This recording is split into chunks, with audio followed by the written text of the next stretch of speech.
I think both can work, but I more so anticipate risk rather than focus on building some sort of cushion. I got a question. I got a question. Girl, I got a question for you. Can I get an answer? I'm trying to think of like an example. I guess with my car, like there's a sort of like cushion for that, but I already anticipated the most I've ever paid for my car and kind of stacked that up to, I didn't even turn the car all the way off. Like I use it as like a measuring bar, so to speak. Cause I already know like the most I've ever paid for my car, so I know how much money I need to have, just in case I actually have to get a new one. But even before that, I've already anticipated the risk of like how long I can go when I like need an oil change, and I just haven't like scheduled to get one yet. Hey, are people so loud, dog? 2 days ago, and nobody out here making all this noise. People are wilding outside.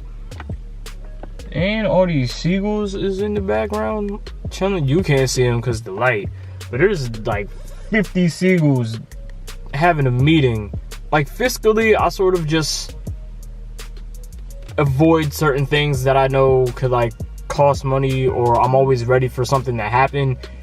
And I don't really trust like the safety nets of like anything. I'd much rather take the risk than trying to play it safe all the time, because playing it safe is, I don't know, like it's boring, and it kind of gets you like mediocrity in a lot of things other than like just finances. Let me make sure I'm answering this right, because this is weird. Yeah, I think I focus more on avoiding the unexpected, but at the same time, when that pops up, I know how to deal with it. But I wouldn't necessarily call that a cushion, because I'm kind of, see, I don't want to sound cliche by saying expect the unexpected, but like whatever happens, and like then I just have to move on from there. Like I don't have anything else to go off of. I don't try to guess too much into the future.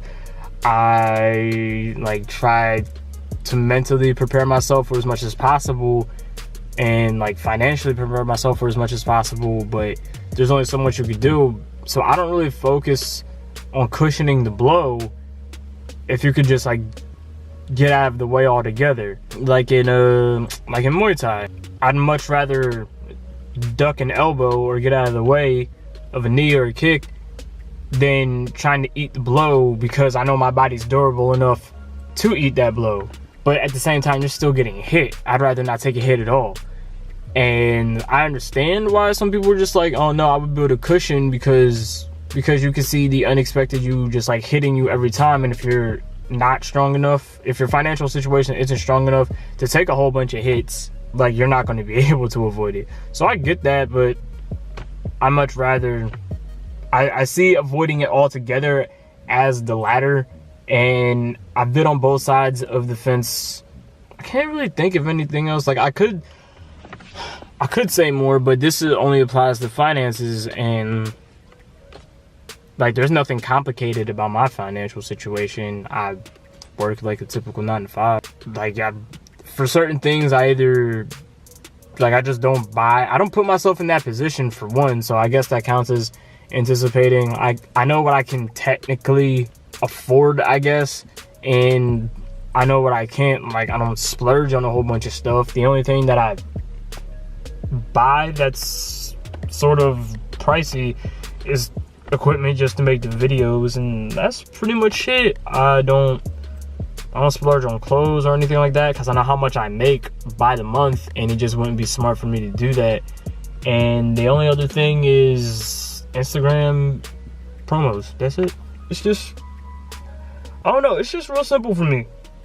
I don't know how other people handle their money. I don't know what other, I don't know what else everybody else is doing, but that's what I do. I just would much rather focus on avoiding the blow altogether rather than trying to build up a cushion. Though it is important just in case you cannot get out of the way of whatever's coming. Like with my car, like I can't avoid that. It's literally where it's what I use to even make these videos. So like, if it has to get fixed, it has to get fixed. And I've had the money for that just about every time, except for within the first year where I didn't have a job.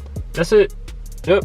I'm gonna go get lunch, and I gotta, I'm always telling y'all that I'm gonna go get lunch somewhere. I have like three main places that I go for lunch after I'm done making these videos. Typically, it's Saladworks, McDonald's, or Chick-fil-A.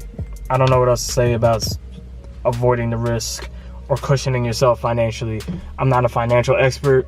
I just have been told I've been pretty good with my money. I'm gonna just put these up. I don't like asking you guys to like, comment, or video. You guys will. You don't need to be told.